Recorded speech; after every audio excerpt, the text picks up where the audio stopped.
Z Wild here. Press subscribe for more videos round and about Cornwall, Great Britain. Down in St Ives today. Just have a quick little footage of this lovely little street near the beach. And because it's a lovely, beautiful summer's day here today. Nice atmosphere, a lot of tourists. Holiday season's just started. And got these lovely African agapanthus in full bloom here.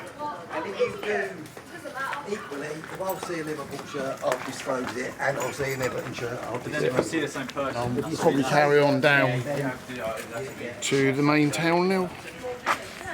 Walk along these narrow streets typical of St Ives. We've got some nice poppies there. Lovely field poppies, I think. Just your ordinary field poppy, not growing in a field here. Look at that stunning view across the harbour. Very clear water today. I really feel like jumping in for a swim, to be honest. Didn't bring my trunks.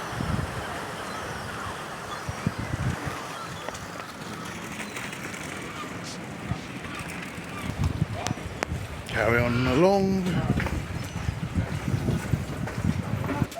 Got quite a classy touristy seaside shop here. It's called Sky Blue. Some nice art bags based on St Ives. Ooh, got some puffins there, which you don't really see many puffins at St Ives. I think you get the odd one or two. Not big colonies of them. Yeah, nice. And there, typical, more upper. Nice driftwood mirror. Aye.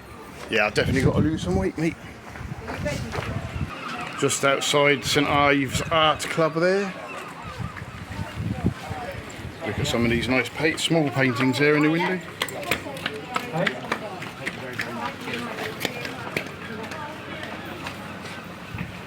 Pretty cool.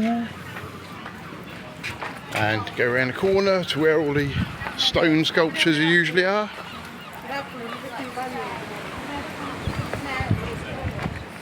So, ghost story walk.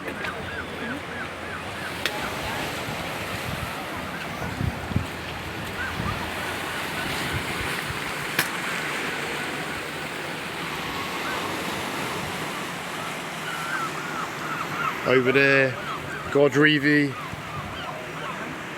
Can't quite. Somewhere there where my finger is. Godreevy Lighthouse. Hale over there, Hale Beach. Water looks so clear down there. That really does make you want to jump in.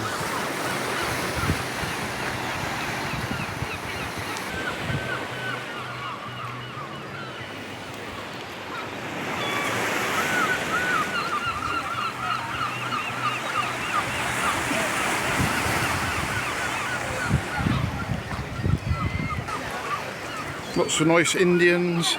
I notice more and more people from India come visiting down here. So it must be on their tourist trail. They must be all recommending it to their friends.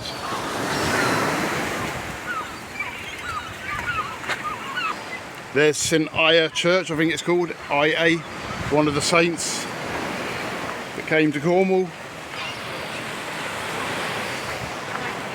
Lovely old church. Don't know if you can see that little stone sculpture there. Hard to see actually, but there it is in the middle. Lovely hanging baskets. Here we are just at the lifeboat station. The shop.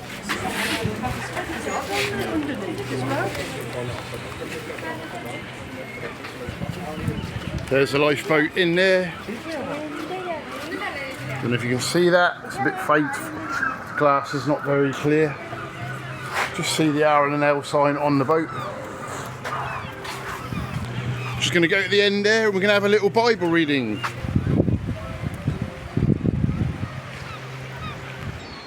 So here I've got my New Testament, Gideon's, and I haven't decided what to read yet, so I'm going to open it, see what I come to. We got a psalm, Psalm 69. Why not? So, Psalm 69 of David, written by King David, so before Christ. Save me, O God, for the waters have come up to my neck. I sink in the miry depths where there is no foothold. I have come into the deep waters. The floods engulf me. I am worn out, calling for help. My throat is parched, my eyes fail, looking for God. Those who hate me without reason outnumber the hairs of my head. Many are my enemies, without cause, who seek to destroy me. I am forced to restore what I did not steal. Turn over.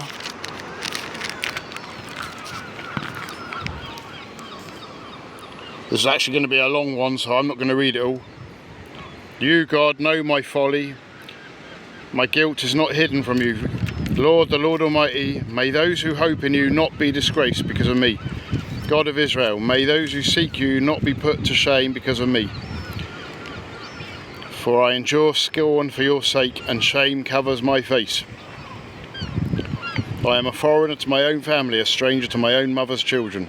For zeal for your house consumes me, and the insults of those who insult you fall on me. That is actually talking about Jesus. Zeal for your house consumes me. That's mentioned in the New Testament, where zeal for the house consumed Jesus. John 2 verse 13 to 17. Jesus clears the temple courts. When it was also almost time for the Jewish Passover, Jesus went up to Jerusalem. In the temple courts he found people selling cattle, sheep and doves, and others sitting at tables exchanging money.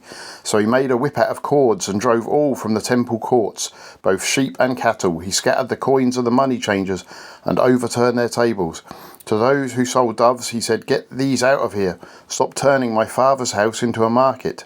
His disciples remembered that it is written, "Zeal for your house will consume me." He suffered even though he was innocent and took our place, become the scapegoat for all our wrongdoings. Jesus Christ did. And as we know, as we know from the Bible, he's born from a virgin. In other words, he was divine. He is divine. He didn't come in a natural way from a father and a mother, born of a virgin. He was God as flesh, and is still God. And but the people, like it says in here, Psalm 69, scorned him and accused him of crimes he didn't commit. And he went to the cross, chose to go to the cross, took our punishment on him. I asked Jesus in my life, aged 20, my life changed. I experienced God's peace and joy came into me that I never had before. All I'd ever had as a teenager was depression. When I asked Jesus in my life, the first time ever I felt peace and joy. He says, I'm standing at the door in Revelation, I think it's Revelation 3:20 or one of those, behold, I stand at the door and knock. If anyone answers the door, I will come in and eat with him and him with me. He wants you to ask him into your life and be born again. Receive his salvation, receive his forgiveness, and experience life abundantly as he promises in the word. Okay, ask Jesus into your life. You don't know when your last day is. He's come to save us from hell. If you die without God in your life, you're going to continue not having God in your life after death, which is basically hell. You won't be with God. You'll be wandering, at the very best, you'll be wandering around an empty space, blackness. That's just the very best. Blackness, lost, without hope. But with you ask God into your life, everything totally changes. Ask Jesus to save you. He gives you the free gift of eternal life with him in heaven, and there's going to be a new heaven and a new earth. But you can enjoy that life of having God in your life, even from the minute you ask him into your life. You can experience the joy and the knowledge that you're saved. Okay, press subscribe for more videos round and about Cornwall and more evangelism videos.